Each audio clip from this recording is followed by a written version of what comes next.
O Senhor esteja convosco. Ele está no meio de nós. Proclamação do Evangelho de Jesus Cristo segundo Mateus. Glória a vós, Senhor. Naquele tempo, Jesus foi à região de Cesareia de Filipe e ali perguntou aos seus discípulos: quem dizem os homens ser o Filho do Homem?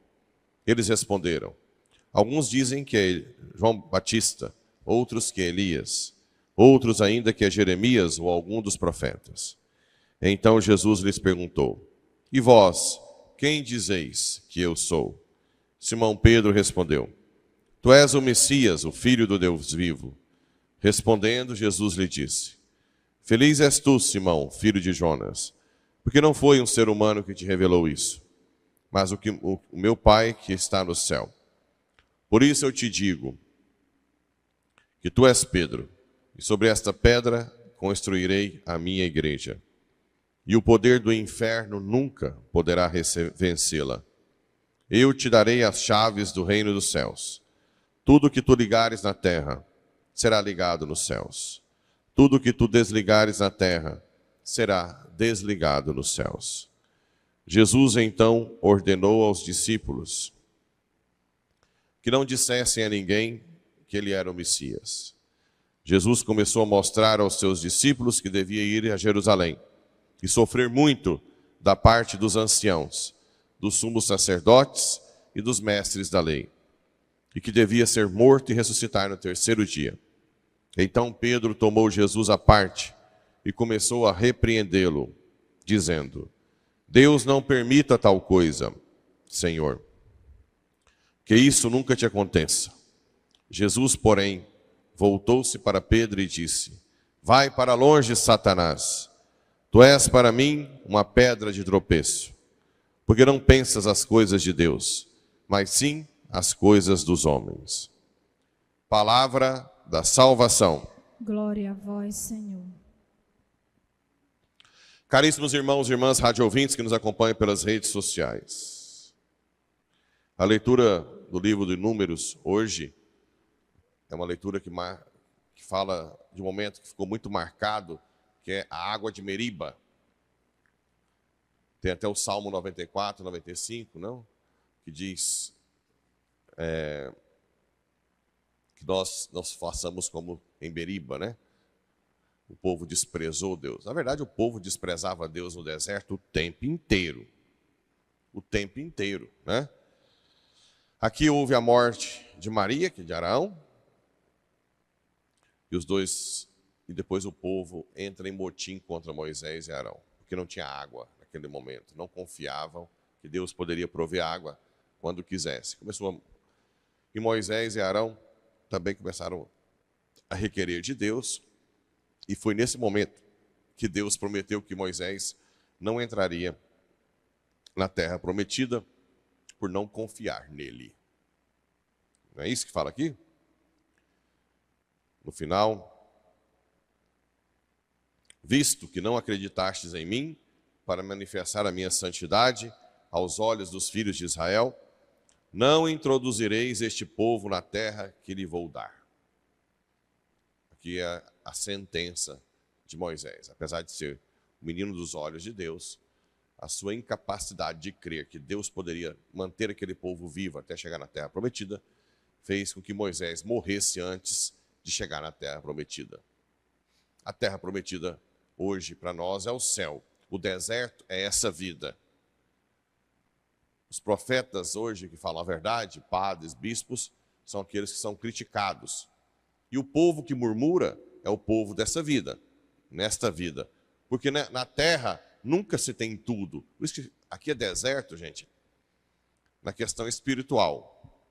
A nossa alma está sempre com sede de uma plenitude no céu. Nunca nós saciamos a alma como um todo neste mundo. Quando você fica rico, poderoso, você sacia o corpo. E que saciar o corpo é algo muito pequeno perto da saciedade da alma. Por isso que nós temos um monte de zumbi que está cheio de dinheiro, mas não tem paz, inquieto, procura saciar aquele vazio de outras formas, acaba entrando no adultério, na prostituição, pornografia, jogos, bebida e tudo mais. Vai se escravizando cada vez mais e se torna um escravo de tudo e de todos e achando que é grande coisa, sozinho, né? Nós não fomos feitos para viver a liberdade de Deus, de filhos de Deus, sem a graça. Sempre nos tornamos escravos. É por esse motivo. Não tem como você viver a liberdade sem vencer as paixões e sem saciar a alma. A plenitude da alma é de dar dó.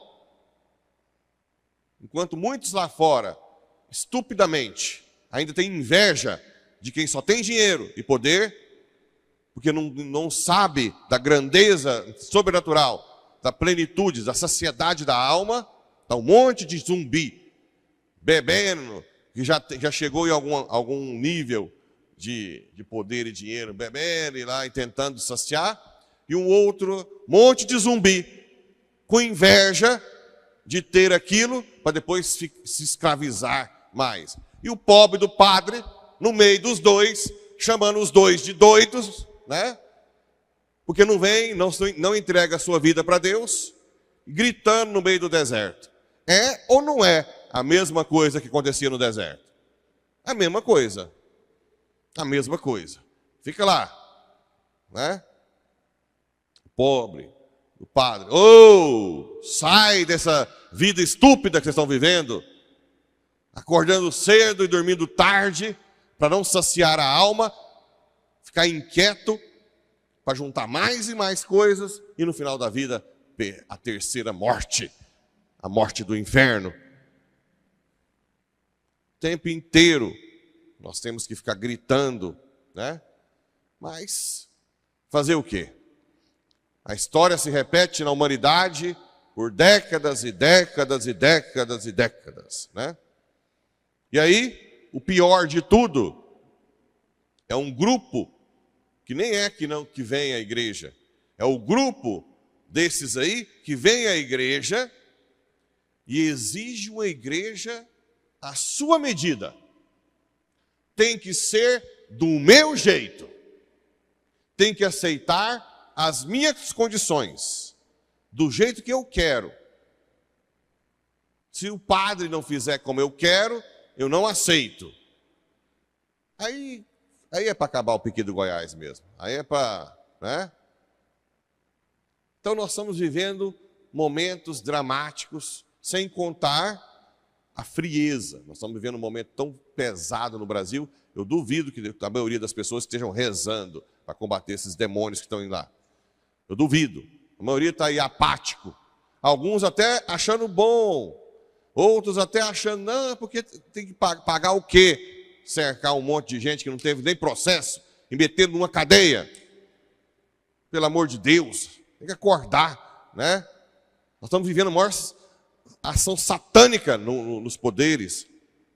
E todo mundo apático, sem rezar, né? Tem dificuldade de rezar 1/3 por dia. Tem dificuldade de visitar. Como é que é o céu desse jeito? Como que vai querer o céu?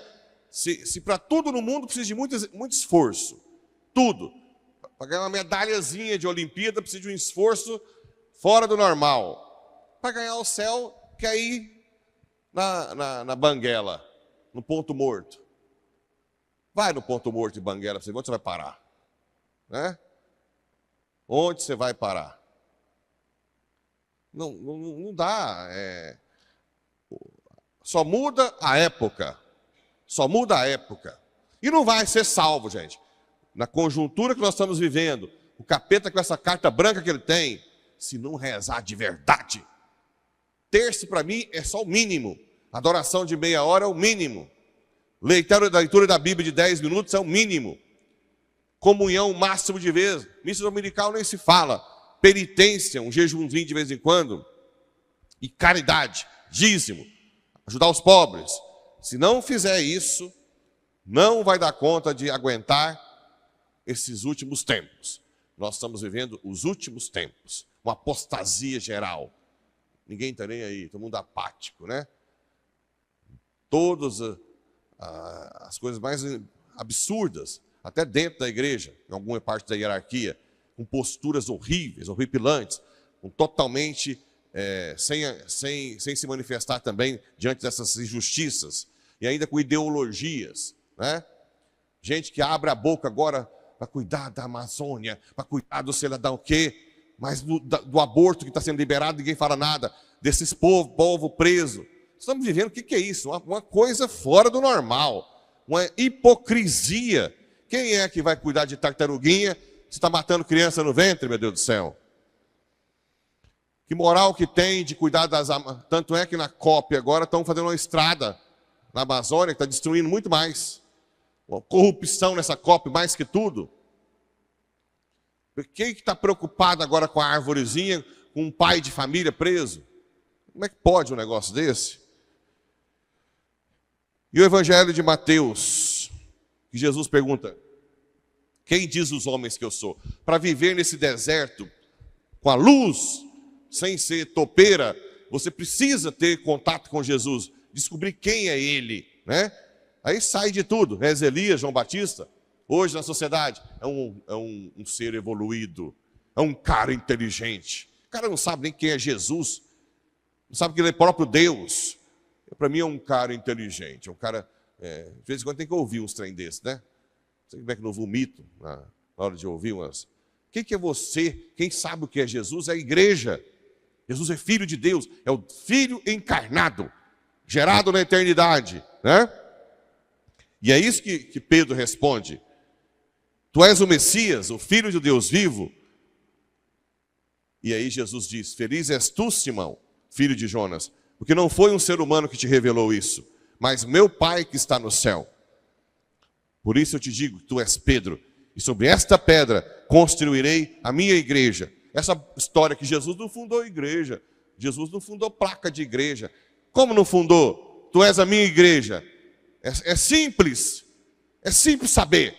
Você que está me ouvindo, que fala que Jesus não fundou igreja, que não tem placa de igreja, pega essa frase e depois você vai estudar. Pega aí, estuda os primeiros cristãos, desde os apóstolos. O que eles faziam? Tinham Papa, Maria, devoção aos santos, batismo de criança, tinha tudo, desde o início. Vai lá e pesquisa como é que viviam as primeiras comunidades pós-apostólica, depois dos apóstolos. Se era parecido com essa igreja que condena a mãe de Jesus, que fala que Jesus não precisa de ninguém, tinha confissão, tinha tudo. Tudo. Então, o ex-pastor da presbiteriana, que se tornou católico por causa disso. Ele discutiu com um pastor da Batista, que na presbiteriana batiza criança. E quando ele argumentou que ele batiza criança, porque os primeiros cristãos batizavam, o pastor da Batista disse: então você vai ter que virar católico, porque os primeiros cristãos também tinham os santos, Maria, tudo mais. Ele ficou apático e foi estudar, ao invés de falar bobagem. Foi estudar os primeiros cristãos. Depois ali, e qual que é a conclusão que ele chegou? Que os primeiros cristãos são católicos e que Jesus fundou a igreja desde o início. Ponto. Basta ir atrás, né? Ou vocês acham que Jesus ia ficar 1500 anos sem ter uma igreja de Deus? E só depois, quando Lutero descobre, né?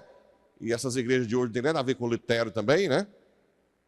Mas, gente, é muito fácil deduzir quais são os primeiros cristãos. Muito fácil, né?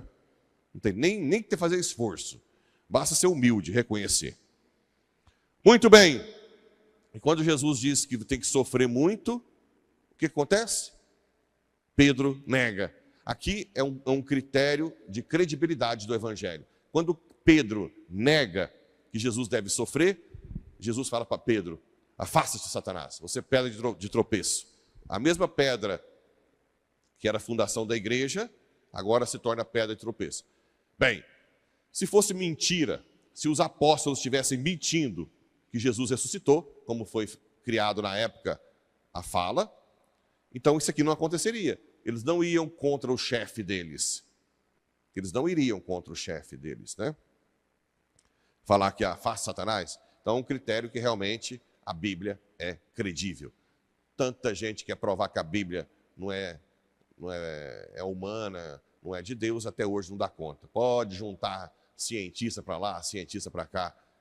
Foi escrita por homens, sim, mas inspirada por Deus. É palavra de Deus.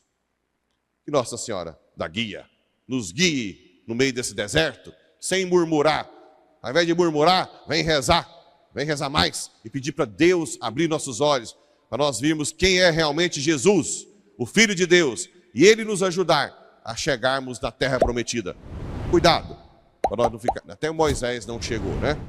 Para nós não ficarmos depois fora dela. Que Nossa Senhora nos ajude.